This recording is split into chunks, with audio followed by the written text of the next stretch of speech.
Olá, paz do Senhor. Nós queremos deixar mais uma mensagem para você. Nós vamos nos basear no livro de Salmo 139, versículo 13, que diz assim: Pois possuíste o meu interior, estremeceste-me no ventre da minha mãe. Aqui o Salmo 139, ele mostra a onisciência de Deus. E ele nos faz entender, não só essa passagem, muitas outras, mas nos faz entender que o indivíduo, ele é observado por Deus, ele é tido por Deus como uma vida desde o ventre da sua mãe.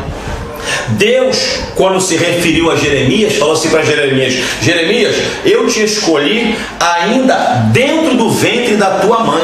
Ou seja, Deus, ele olha para o ser como um indivíduo dentro do ventre da sua mãe. Nós vemos aqui diversas passagens bíblicas que nos mostram isso. E o título dessa mensagem: aborto, certo ou errado? Nós não vamos entrar em mérito, você vai fazer as suas definições, nós vamos comentar alguma coisa que nós aprendemos. Amém? Irmãos, aborto é certo ou errado? Pela teologia, baseada nesse Salmo de Davi, ele diz que Deus o visitava ainda no ventre da sua mãe. Ele diz assim: os meus ossos ainda eram informes e tu já o sabia. Deus, quando falou para Jeremias, falou: Jeremias, eu te escolhi ainda no ventre da tua mãe. Nós sabemos que existem países em que a lei do aborto já foi liberada. Só que nenhuma lei da terra ela é maior do que a lei de Deus. Nenhuma lei da terra, todas as leis da terra, elas estão submissas à palavra de Deus. A lei soberana é a palavra de Deus, porque a ciência, ela não despreza esse livro. Amém? Então nós podemos ver, irmãos, que pelos olhos de Deus, no ventre da mãe, com um dia, 2 dias, uma semana, Deus já vê aquela vida como um indivíduo. Sabe por causa de quê? Toda criança Deus vê como um ser humano no ventre da sua mãe, porque o feto, ele não pode se transformar em outra coisa a não ser em uma vida humana. O feto, o embrião, ele não pode se tornar outra coisa a não ser um ser humano. O embrião, a diferença de um feto para mim, a diferença de um feto para você é o tempo e a nutrição. O feto tem 1 dia, 2 dias, 3 dias. Nós temos 3 anos, 30 anos, 40 anos, 50 anos. O feto, o que difere um feto, um embrião, entre eu e você, é o que ele come e é o tempo. Mas ele é um indivíduo, ele tem impressão digital, ele tem olhos, ele tem boca, ele tem cérebro, ele é um indivíduo e ele não vai se tornar outra coisa além de um indivíduo. Nós podemos vermos que o embrião, o feto, é ele que faz cessar o ciclo menstrual da mulher. Então, ele não depende da mulher, ele é que faz cessar o ciclo menstrual da mulher, ele é que toma conta do útero da mulher, ele é quem decide a hora que vai nascer. Então o embrião, o feto, ele não é passivo, ele é ativo. Por quê? Ele se alimenta daquela cápsula amniótica, se não me falha a memória, e ele está ali dentro e ele decide a hora que vai nascer, e ele é um indivíduo normal, é ele que faz cessar o ciclo menstrual da mulher. E o feto, segundo a Bíblia e segundo a biologia, o embrião, a vida, segundo a biologia, a vida começa no embrião. Então nós não queremos entrar em detalhe. O feto não é parte da mulher, não é continuação da mulher. O embrião, o feto, não é uma unha como nós podemos cortar, não é o cabelo como nós podemos cortar. O embrião, o feto, o que difere ele de nós é o que ele come e o tempo de vida. E ele tem identidade própria, ele não vai se transformar em outra coisa a não ser em uma vida. Então, no entendimento de Deus e no entendimento da biologia, a vida começa no embrião. A vida começa ali. Então, no entendimento de Deus, para você ter ideia, no Velho Testamento diz a lei de Deus que se houvesse uma briga e batesse numa mulher grávida e a criança morresse, morte para quem matou a criança. Como Deus vê a criança, como o feto, o embrião, como uma vida. O feto, o embrião, não é continuação do nosso corpo, ele é uma vida. E eu entendo, a Bíblia diz, a biologia diz que se uma pessoa tira um feto, ela aborta o feto, ela está cometendo um crime. Amém?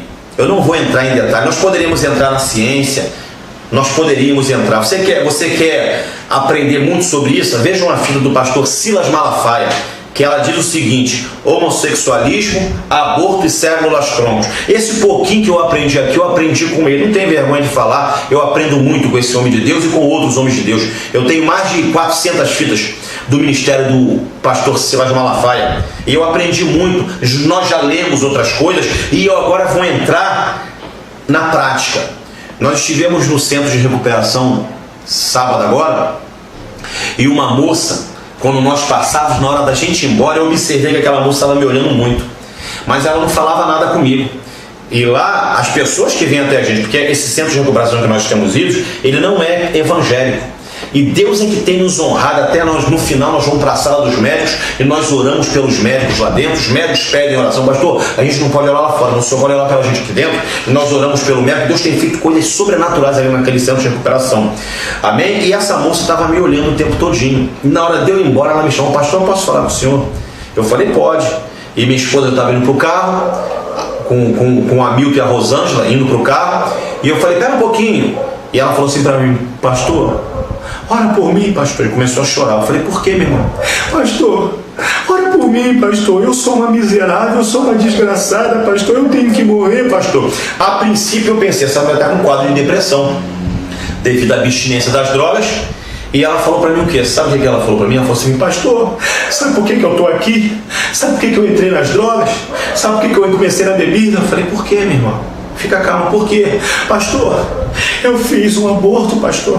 E a criança, pastor, eu forcei muito aquele aborto. E quando a criança nasceu, o feto nasceu, pastor, eu peguei na minha mão, pastor. Pastor, ele olhou para mim, ele estava vivo, pastor. Eu joguei ele, pastor, dentro de um balde, pastor. E ela começou, irmão, a chorar compulsivamente. Eu joguei dentro de um balde, pastor. E eu vi aquela criança se batendo para cima para me ver, pastor. Pastor. E ela, quando começou ali, irmão, já entrou espiritual. Aquela mulher manifestou um lixo, um demônio, e aí nós expulsamos aquele lixo da vida dela. E ela voltou assim: pastor, eu fiz algo horrível, pastor. Pastor, eu falei: fica calmo, minha irmã, você já foi expulso desse mal, agora fica calmo. Não, pode falar, pastor, pode falar. Minha irmã, você cometeu realmente um pecado perante Deus.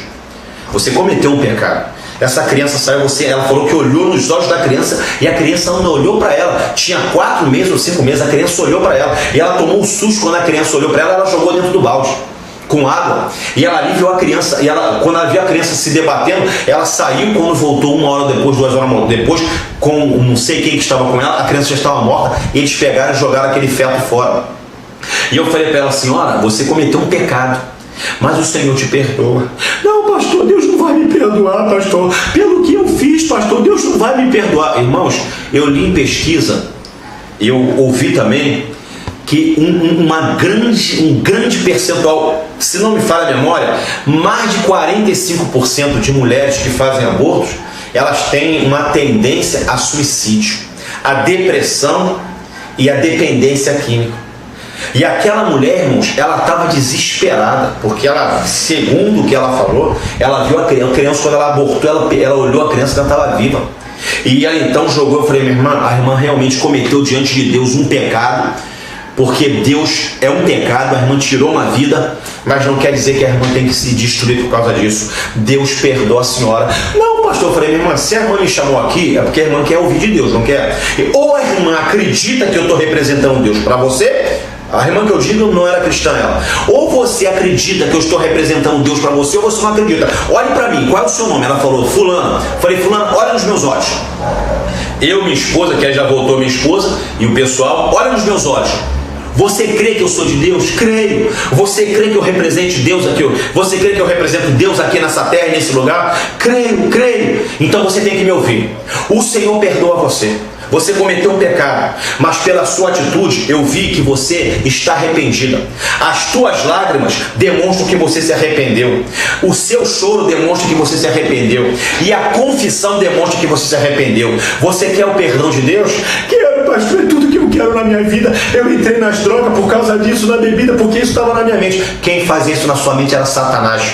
Porque a Bíblia diz que ele vem a nosso acusador de dia e de noite. Você quer o perdão de Deus? Falei para ela do amor de Deus. Falei para ela do perdão de Jesus. Falei para ela que quando o Senhor perdoa os nossos pecados, Ele amassa, lança para trás de si no mar do esquecimento e nunca mais se lembra. Falei para ela, Jesus perdoa você. Você quer ter o perdão? Ela falou, quero, pastor. Então eu falei, você quer entregar a sua vida para Jesus? Ela falou, quero. Eu orei por ela. Agora repita comigo. Senhor, em nome de Jesus, eu confesso a Ti o meu pecado. Eu confesso a Ti que pequei. E quando ela começou a falar isso, meu irmão, aquela mulher começou a estribuchar, não estava mais endemoniada não. Estava saindo dela aquele peso. E ela ali fez aquela oração de confissão. E ela ali pediu perdão ao Senhor. E quando eu acabei de orar por ela, ela ficou normal.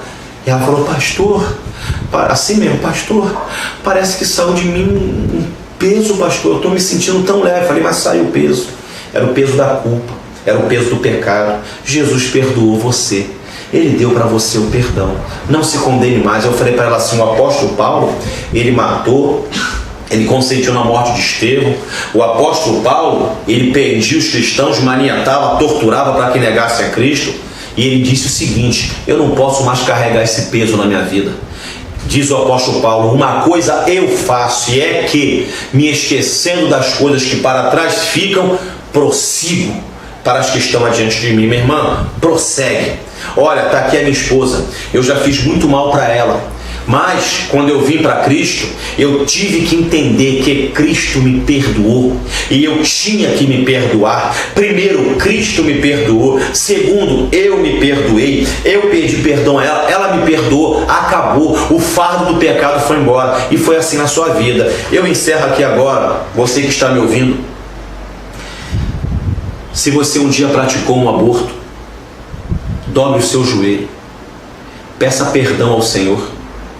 Confesse ao Senhor. Você não precisa de um pastor, você não precisa de um padre, você não precisa de um pai de santo, você não precisa de ninguém. Dobre o seu joelho, você com Deus, e confesse ao Senhor, Senhor, eu pequei contra Ti. Senhor, eu pratiquei um aborto. Segundo a Tua palavra, a vida começa no embrião. Segundo a biologia, a vida começa no embrião. E eu pequei contra Ti, Senhor. E eu Te peço perdão. E Deus vai perdoar você. Você se perdoe e seja livre de toda acusação. Deus abençoe você.